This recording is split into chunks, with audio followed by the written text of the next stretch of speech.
Seorang ibu hamil melahirkan bayinya di Jalan Raya jurusan Trenggalek, Ponorogo, Jawa Timur.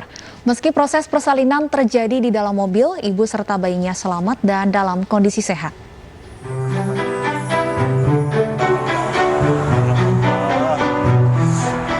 Di pinggir jalan raya jurusan Trenggalek, Desa Prayungan, Kecamatan Sawo, Ponorogo, Jawa Timur inilah seorang bayi mungil lahir. Awalnya mobil ini mengangkut pasangan suami istri Dwi Kriwik dan Avita, warga Desa Temon, Kecamatan Sawo yang hendak melahirkan secara sesar di rumah sakit di Ponorogo. Karena posisi bayi tidak normal, pasangan ini pun didampingi bidan desa. Ternyata belum setengah perjalanan sang ibu mengalami kontraksi. Mobil pun berhenti dan Avita menjalani proses persalinan di dalam mobil dengan cepat. Ibu dan sang bayi yang berjenis kelamin perempuan ini pun selamat dalam kondisi sehat. Selamat jadi ibu ya, Dek ya. Sang ayah pun dengan sukacita mengazani sang bayi di lokasi. Peristiwa unik ini menyita perhatian warga. Mereka pun berdatangan untuk melihat bayi yang lahir di dalam mobil. Sekitar jam 10 pagi. Jadi waktu saya lewat di jalan raya ada ambulan dan dikerumuni orang-orang, saya terus berhenti. Kemudian saya tanya, sudah lahir apa belum? Sudah, cewek lancar dalam ambulan. Karena kondisi ibu dan bayi sehat, tim medis pun akhirnya urung melanjutkan perjalanan. Mereka pun kembali pulang dan menjalani perawatan pasca melahirkan di rumah dengan pengawasan puskesmas setempat. Dari Ponorogo, Jawa Timur, Ahmad Subeki, iNews melaporkan. Seorang bayi yang baru lahir di RSUD Panyobungan, Mandailing, Natal, Sumatera Utara dinyatakan positif COVID-19. Diduga bayi tertular dari ibunya yang positif COVID-19 sebelum persalinan secara sesar.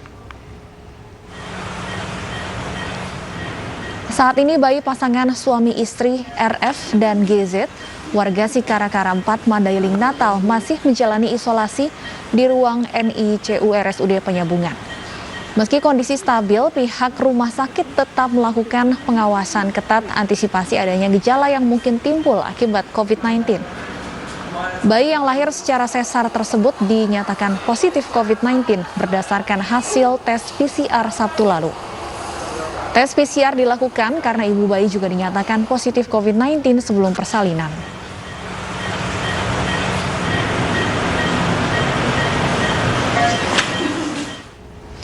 Pemirsa, untuk membahasnya lebih dalam, kini kita sudah terhubung dengan Kepala Instalasi Pelayanan Terpadu Kesehatan Ibu dan Anak RSCM Kiara, Profesor Rinawati.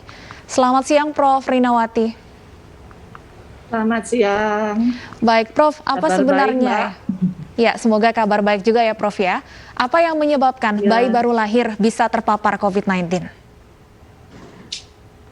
Baik, ada 3 yang bisa menyebabkan seorang bayi itu terpapar. Pertama, dia terpapar di dalam kandungan, itu namanya intrauterin.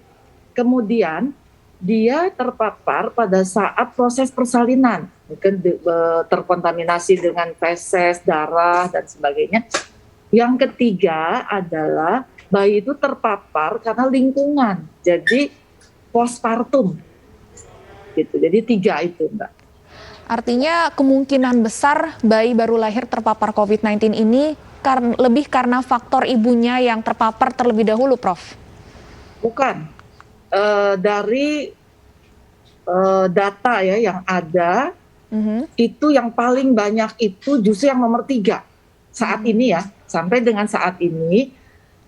Jadi dicurigai penyebab terbanyak ya, dan itu kami alami sendiri juga di RSCM, itu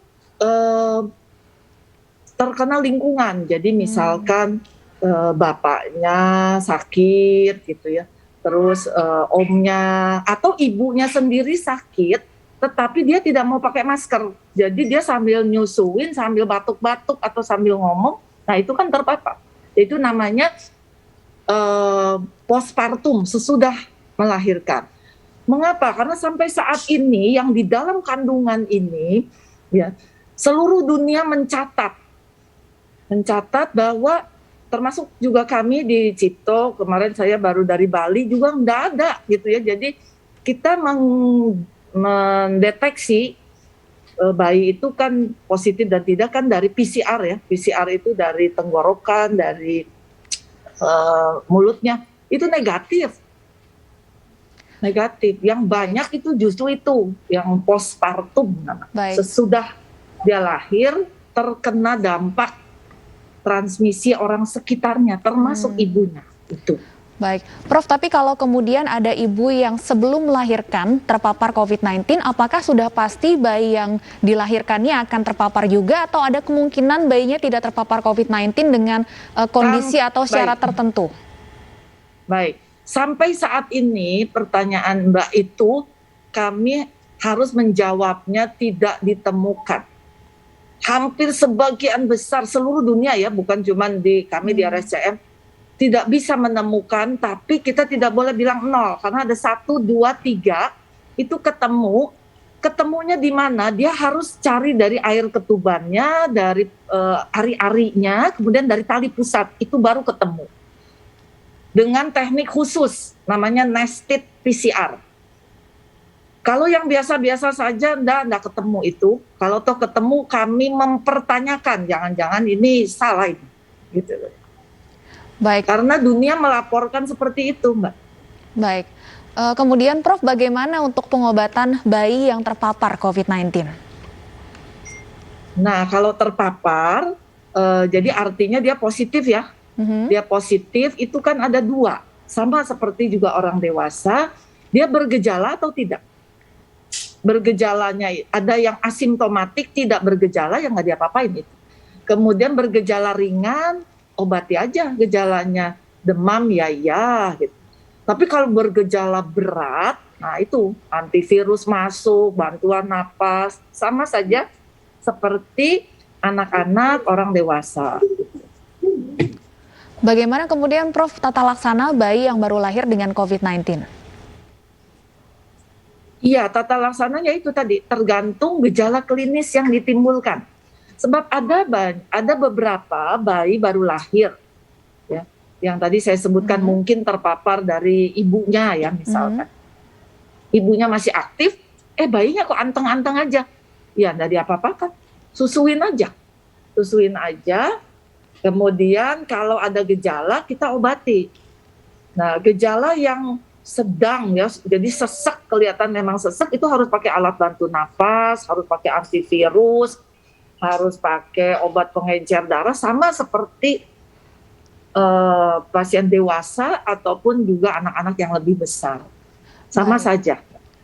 Prof, saya ingin konfirmasi, apakah artinya ibu dengan COVID-19 masih boleh menyusui? Sangat boleh dan sangat dianjurkan. Tetapi, nah ini dia ada tetapinya. Ya. Jadi, tetapi dia bisa menularkan lewat mana? Lewat saluran nafas. Jadi kalau ada ibu positif pingin nyusui, syaratnya adalah ibu itu pada saat menyusui dan berada dekat ya bayinya, pasti kan nggak mungkin nyusui jarak 2 meter. Dia sanggup nggak pakai masker bedah yang benar supaya tidak menularkan. Kemudian dia harus mandi dengan bersih kulitnya, itu jangan sampai pegang-pegang tangannya gitu ya. Kalau bisa, monggo silahkan. Mengapa? Karena si ibu yang sakit ini di dalam tubuhnya itu dia menghasilkan antibodi, kekebalan. Kekebalan ini masuk ke ASI dan ASI itu akan masuk ke bayi. Jadi bayinya kan mendapat kekebalan. Itu teori yang sama dengan vaksin, ya kan? Boleh enggak? Harus, bukannya boleh, kalau mau melindungi bayinya, begitu Mbak. Baik, artinya ASI tidak menularkan COVID-19 ya Prof ya? Sampai saat ini enggak ketemu kita, kecuali dia sambil nyusuin sambil batuk-batuk. Nah, jadi bukan lewat ASI loh, tapi lewat saluran nafasnya gitu. Baik, Prof Rinawati, terima kasih atas informasinya sudah bergabung bersama kami di iNews Siang. Semoga sehat selalu Prof. Pemirsa, pemerintah mulai mengencarkan vaksinasi terhadap ibu hamil yang dilaksanakan serentak di 11 provinsi dan akan dilanjutkan di 34 provinsi. Vaksinasi ini dapat melindungi ibu hamil dan calon bayinya dari COVID-19. program vaksinasi ibu hamil dengan usia kandungan 12 hingga 33 minggu dimulai. Program ini diluncurkan di Pendopo Balai Kota DKI Jakarta dan dilaksanakan serentak di 10 provinsi lainnya dengan mengerahkan bidan sebagai vaksinator. Sebanyak 5 juta ibu hamil masuk dalam daftar vaksinasi dan ditargetkan dalam 3 bulan, 3,6 juta diantaranya telah divaksin. Di Jakarta sendiri, 1.754 ibu hamil telah mendapatkan vaksinasi dosis pertama. Dan tadi dalam pembicaraan dengan 10 daerah, hampir seluruhnya antusias untuk melaksanakan vaksinasi untuk ibu hamil dan seluruhnya meminta dikirim vaksin. Dalam hitungan waktu 3 bulan ke depan ini, insya Allah kita bisa memvaksin, targetnya adalah 3,6 juta. Karena kita existing yang kita hitung, yang hamilnya lebih dari 12 minggu dan tidak sampai 34 minggu. Vaksinasi diharapkan dapat melindungi ibu hamil dan calon bayinya dari COVID-19, serta menjadi salah satu akselerasi atau percepatan agar Indonesia lekas mencapai kekebalan kelompok. Dari Jakarta, Lika Apriliani, Septian Bayu, Ade Ahmad, iNews melaporkan. Hari terakhir pemberlakuan PPKM level 4, antrian panjang terjadi di stasiun KRL Bekasi, Jawa Barat. Kami akan kembali dengan informasi selengkapnya sesaat lagi.